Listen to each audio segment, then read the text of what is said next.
Hi there, I'm Mark Isero, and welcome to Article Club, an experiment in community reading where we read, annotate, and discuss great articles on race, education, and culture. This month we're focusing on Going the Distance by Gordy Megroz. It's an article that explores the relationship between marathon runners who break the rules and independent investigators eager to catch them cheating. And even if you're not a runner, this is a great article worthy of some deep conversation. This week, I got the opportunity to have a conversation with Mr. Megroz. We talked about the main characters in the story, his reporting and writing process, and the ethical questions that the article explores. I really appreciated how candid Mr. Megroz was. So let's get to the interview, but one last thing. There are spoilers here, so if you're worried about that, read the article first before listening to this. You can find the article at hltr.co/marathon. All right, on to the discussion. Thanks so much for doing Article Club. It's really, really appreciated. Thank you for Yeah, being here. I'm happy to do it. We're talking about your article, Going the Distance. And article covers have so many questions. How did you even find out about this topic? How did this topic originate? It actually originated as a online story for a different magazine. So I wrote the story for Wired magazine, but I am a contributing editor at Outside.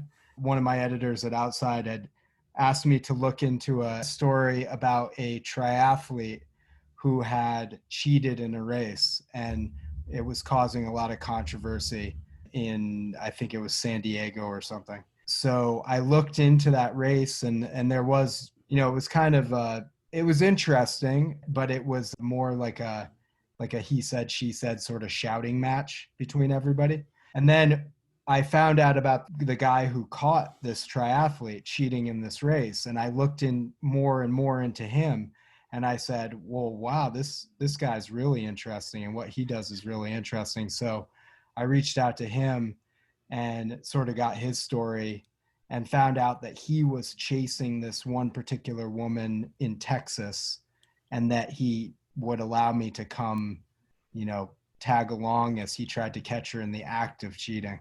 So I pitched that idea. That's how the story came about. It's just so interesting right from the beginning. You start with this Derek Murphy guy, Yeah. who is the guy who has marathon investigation, and he goes around and he tries to find cheats, apparently, which there are a lot of. There's a lot Right. of these marathon cheaters. Yeah. Can you take us back to that first contact? Like, what kind of guy was he right from the beginning? What were some of your first impressions? When I first spoke to him, the first thing that came to mind was, I can't believe this guy spends so much time doing this. Like, what does he get out of it exactly? And well, it was two things. It was, I can't believe that many people cheat at these races, and I can't believe that this guy spends this much time tracking them down and catching them. Because, you know, I guess I knew in the back of my head that this was a hobby basically. And when I spoke to him, I confirmed that it was a hobby. He makes almost no money for, I think he makes like a little bit of advertising money from his website, but he has a real job. He's got a real job, a family. Like, this is just something that he does on the side as a hobby. As I spoke to him more and more, I realized that he was doing it because he's really passionate about preserving the integrity of marathoning, or endurance sports, I guess, in general. But yeah, at first I couldn't really wrap my head around why he was doing it. Yeah, we have everybody has their hobbies, and I'm Yeah. certainly passionate about mine. But then in the article, you say he spends 10 to 20 hours with it. You do some backstory with his family where, like, they go out to lunch or something, but he's still thinking about how he's going to go back, use his like scripts in Excel and like all of his scrapers. Like, Yeah. he's really obsessed by it, right? Yeah, I mean, I don't think that he certainly wouldn't say that he was obsessed. And I think that that's obviously, it's a judgment call for anybody who reads the story.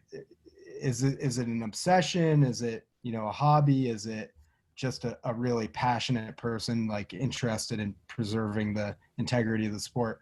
I don't know if you got this reading the story, but I tried to not, peg him as any one thing necessarily. Like, if the reader came to some sort of conclusion, then that was up to them. But I had people writing me after that story came back, and some people were angry at Derek and, called him obsessive and vindictive and other, pretty mean words. And other people said, I love this guy, I love what he's doing. And like, you know, I think they were impressed by the way he goes about it, you know, taking data and breaking it apart and figuring out who's cheating and who's not.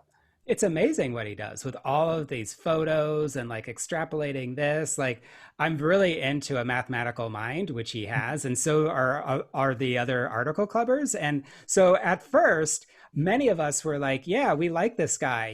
He's preserving the integrity of the sport. He's like doing what the actual marathon racing people are not doing.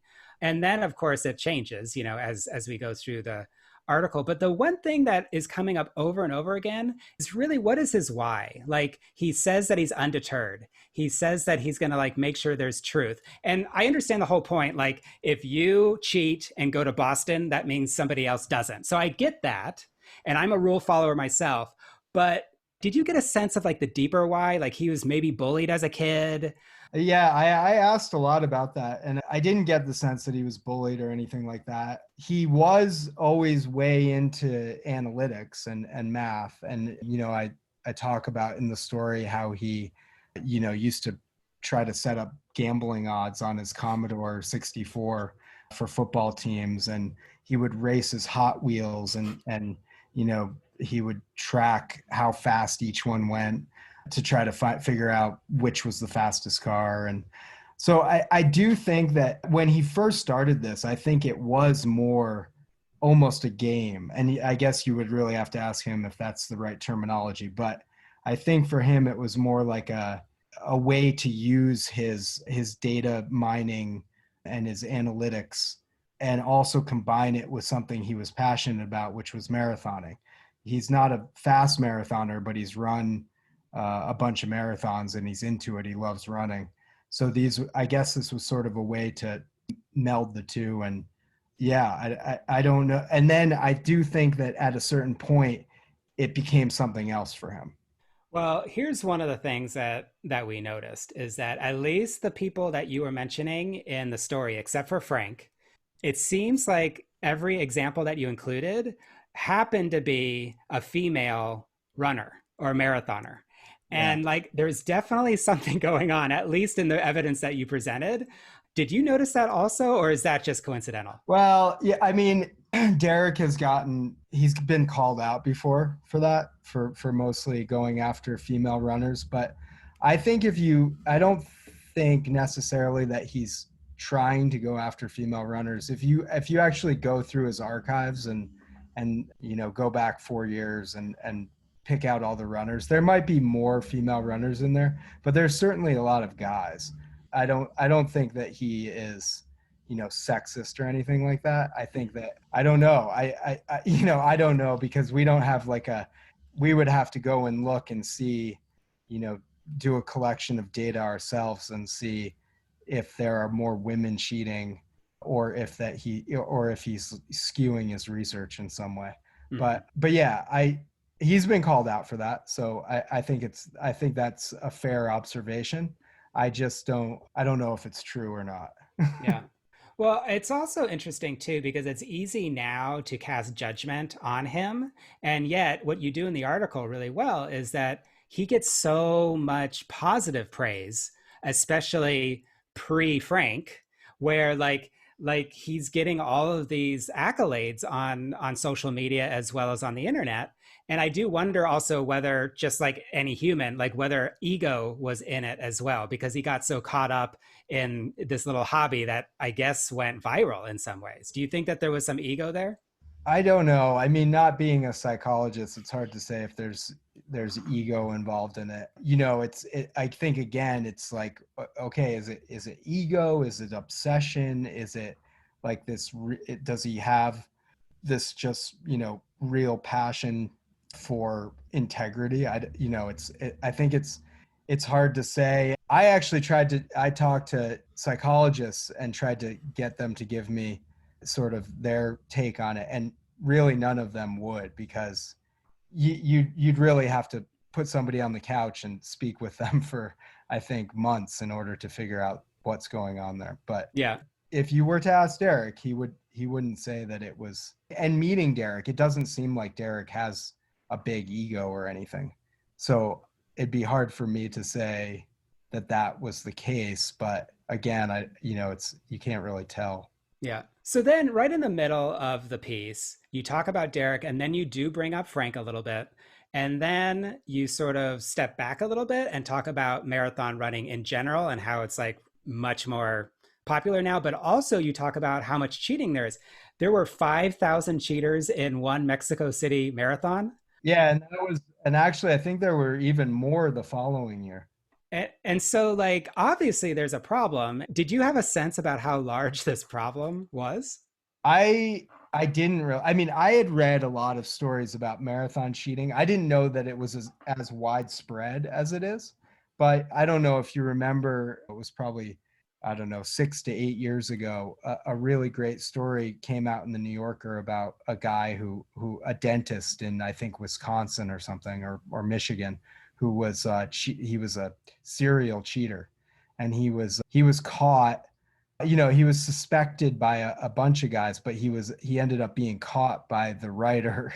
I think that was Mark Singer who wrote that story. But anyway, that sort of piqued my interest in marathon cheating in general.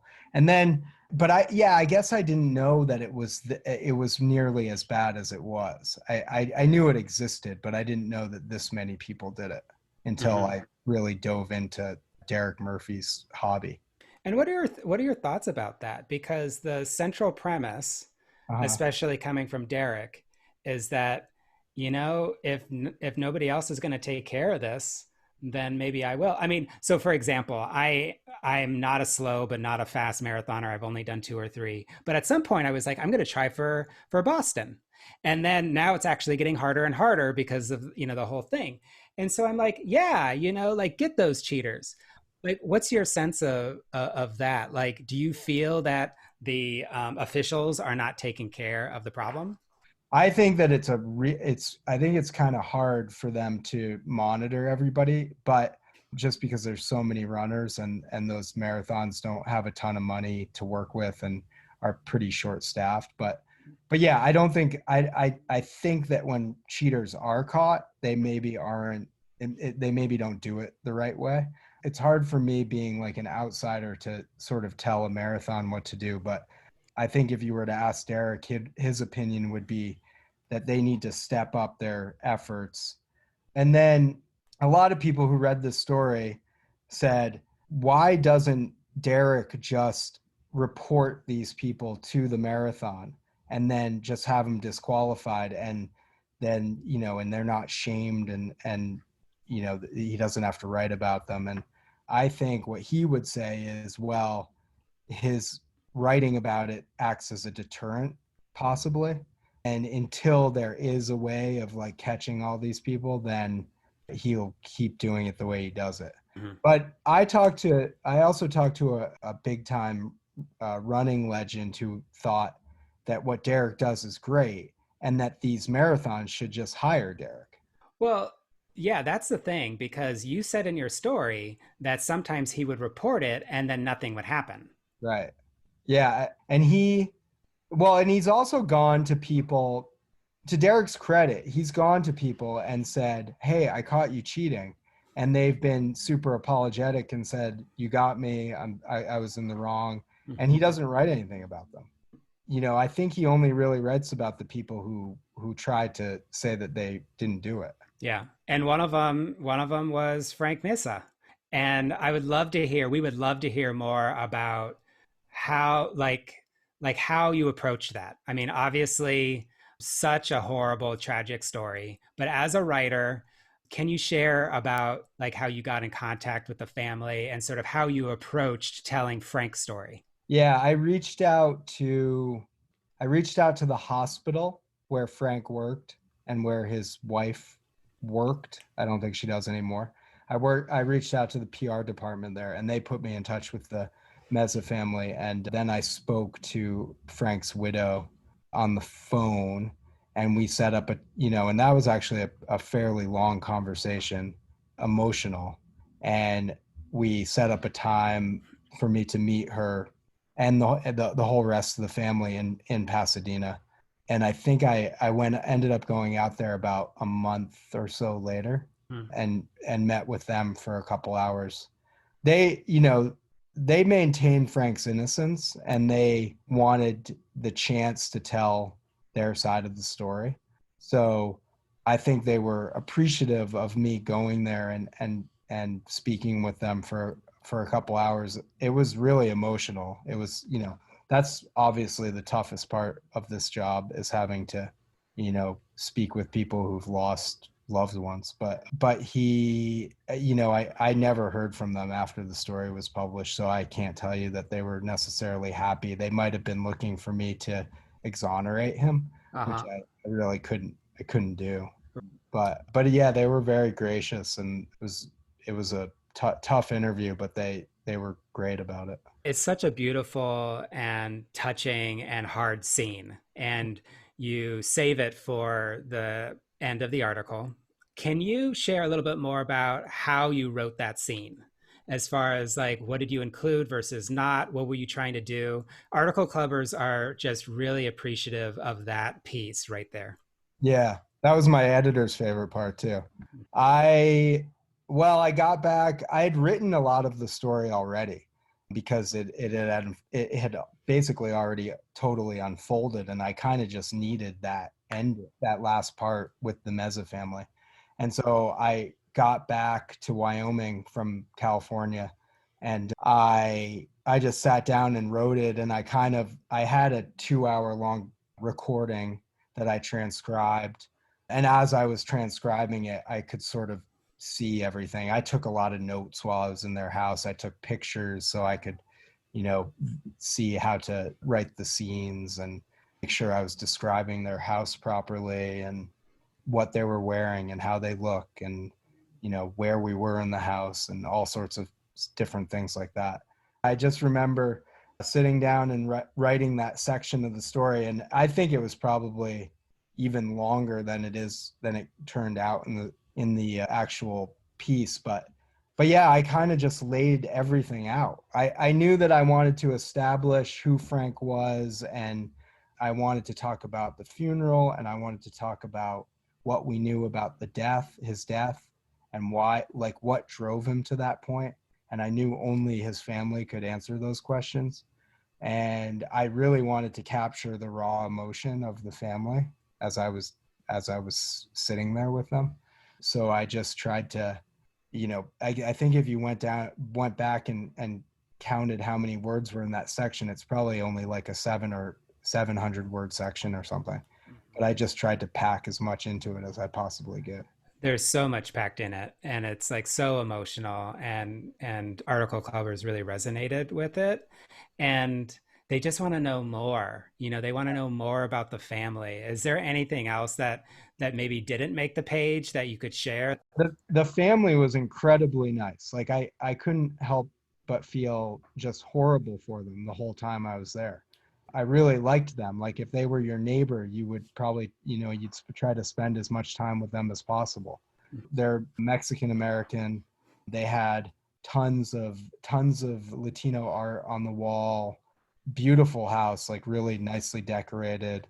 It's in South Pasadena. I don't know if you've ever been there, but it's beautiful, beautiful neighborhood. And yeah, I mean, they talked a lot about, how much Frank would run and how he would get his son out running with him a lot. And, how he read like every book there was on running. But then also they just like went on and on about what a good guy he was. And he seemed like a great guy. Like he would cook meals for his patients and Mm. do house calls, and it just went on and on and on. It was another really confusing part for me because there was so much evidence, suggesting that Frank had cheated Mhm. and cheated numerous times. Mhm. So it was so confusing to me. I couldn't understand how this guy who seemed so great and had so much going for him could also be a cheater. Like, what? It didn't make any sense to me. Why? And that question, I don't think, we'll never get that question answered. It's just so interesting too, though, because you played it very fairly. There is evidence about Frank's, cheating, and yet you like have so much emotion and so much humanity in that piece as well, in that part. And it's just so interesting how both of the main characters are somehow like wanting more, or like they somehow want to be seen as a certain way. And then there's this whole thing that we don't need to get into, but there's this whole thing about internet culture as Right. well, or like the perceptions that we have onto people, which is mediating this whole thing too. Yeah. But instead of asking that, I want to ask more about, you mentioned your editor Mhm. earlier, Yeah. and how like your editor really helped you with the piece and everything. And I just wanted to say that one of our favorite parts about the piece is just how you organized it, Yeah. and how you sort of allowed different, like what you decided to go with first and then each part of it. Can Yeah. you speak to like how you decided to organize it how you did? I had originally suggested that maybe we start with Frank's death, and Vera, my editor, said, "No, let's slow roll that. Let's start, with something else." And she didn't actually give me like anything specific to start with. I said, "Well, maybe what I'll do is I'll start with Derek catching, or at least getting turned on to the fact that Frank was probably cheating." And so that's the way I started it. And then actually the story really kind of flowed from there for me. Like every section of the story kind of just it just kind of went where it was supposed to go. I think there was one section that I had someplace else.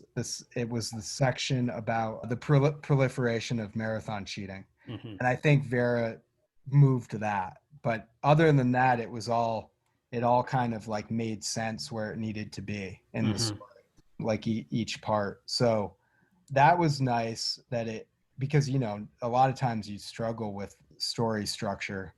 Yeah, yeah. How do you do that? Because you know everything in the story, but you don't quite know how a reader's going to take it. And for example, that switch in the proliferation of marathon cheating, coming right after a little bit of foreshadowing with Frank Meza, like just allowed me as a reader to have like a little bit of time. But it's fairly late though. Like you don't establish marathon cheating until the middle of the piece. And so it's a very interesting decision to do that. But then obviously the emotional impact, just for me personally, and also other article clubbers, they were like, whoa, it was almost like you had done a trick on us. Yeah, that's a lot of people said that actually. So actually, I have to say that I remember when I was writing the piece that I kept wanting to get that section into the story, and I kept being like, I got to get it in here. I got to get it in here. But then as I was writing it, I was thinking, I have to tell them about this first because this is important, before about about the fact that Frank killed himself. Mm-hmm. So I really, it kind of just sort of plotted itself. But I'm like that. I like to get that stuff in the story early to Mm-hmm. keep the reader's attention. Mm-hmm. And so that was actually, as far as storytelling goes for me, that was a little bit unusual to let it go on that long without giving that basically the main part of the story. And like you said, it does come pretty late. And the whole article, obviously, you pack in so much in not a very large amount of space. However, the actual scene where Frank does kill himself is done with such economy of language. It's like, and it felt to me at least that you packed that in and you went into a reporter stance, and you just sort of told the story in as few, like it was done in about 3 or 4 sentences. And then as a reader, it just sort of came over me that this was a different article than I thought it was going to be. I have an editor at Outside, and he's always said, writers always write too much. And I've like always taken that to heart. Like you don't have to, yeah, it doesn't have to be this big flowery thing. It's like, these are the facts, tell the facts. And so that's what I did there. Because I wasn't there. I don't know exactly. I told it with as much detail as I knew. Later on, you get some more detail about what Frank did, preceding his suicide. But yeah, I just wanted to tell it as straightforward as I could. That's something that we at Article Club, like, we just really, really appreciate. It's just a group of people who really like to connect thoughtfully and talk about great articles. And there's just a different level of quality of article. So I like you're being like in your processing and your reporting, you did such a great job of like being fair to everybody. And yet, like, there is this issue of ethics as far as like, is there a line Right. that is, that maybe Derek went over? And I just want to know, like, what your thought process was as a writer trying to be fair but also being a human yourself. Like, did you get a sense of what that line is, where it's great that there should be rules that, and cheaters should be caught, but is this doing too much? Yeah, I was so conflicted writing this story, and I guess I am still. But yes, I do think there probably is a line, and this is where you get into like the is it reporting? Are you just reporting, or are you crossing that line into like cyberbullying? Mm. And all sorts of things come into play there. It's as a reporter, you're always trying to tell the story, but you're always trying to do the least harm. So for Derek, who's like really like an amateur reporter, right? He's an amateur sleuth, an amateur reporter. He's never really, I guess, been taught those things. So I don't know. It's hard for me to say. I wouldn't have taken it that far as a journalist. So yeah, I don't I don't know. Does that answer your question? Is that vague? No, I think that that's what we're going to be grappling with. Like, Yeah. we're going to talk about the article next week, but we're also really going to talk about how far is too far and what's the line and why. And if this were something else, then, or if what happened to Frank didn't happen, would it be fine? And like, why didn't he stop after catching, one of the women who he caught? Like, that's what we're going to be asking ourselves. So we wanted to ask you too. Yeah. Okay. Well, I think I just think it's really hard to say, and I think there's so many factors involved. Like you have to take into account the person that you're going after. Like Frank Meza was not a high profile politician or something of that sort who was cheating on some government, major government agency or something. He was cheating in a marathon. So yeah, I do think like how far is too far, and I'd love to have this conversation with the rest of the people in your club, because I've had this conversation 100 times with people since that story came out, and Yeah. I'm super wishy-washy about it because I wrote the story and I don't want to make a judgment. Yeah. But yeah, it's tough. I don't know. I think the way that I wrote the story, you can kind of see where I was going with it, where I kind of fell on that. But yeah, it's a tough call. I'm definitely interested to hear like what they decide, what they think about it, what they think the line is. That's what we're going to try to get at. And just want to appreciate you so much. Thank you so much for doing this. Yeah, no, thanks for having me. I want to thank Gordy again for making time to talk to us at Article Club. I really appreciated his thoughtfulness and authenticity, and I left our conversation with even more respect for his writing and reporting. It also gave me additional gratitude for what we're doing here at Article Club in general.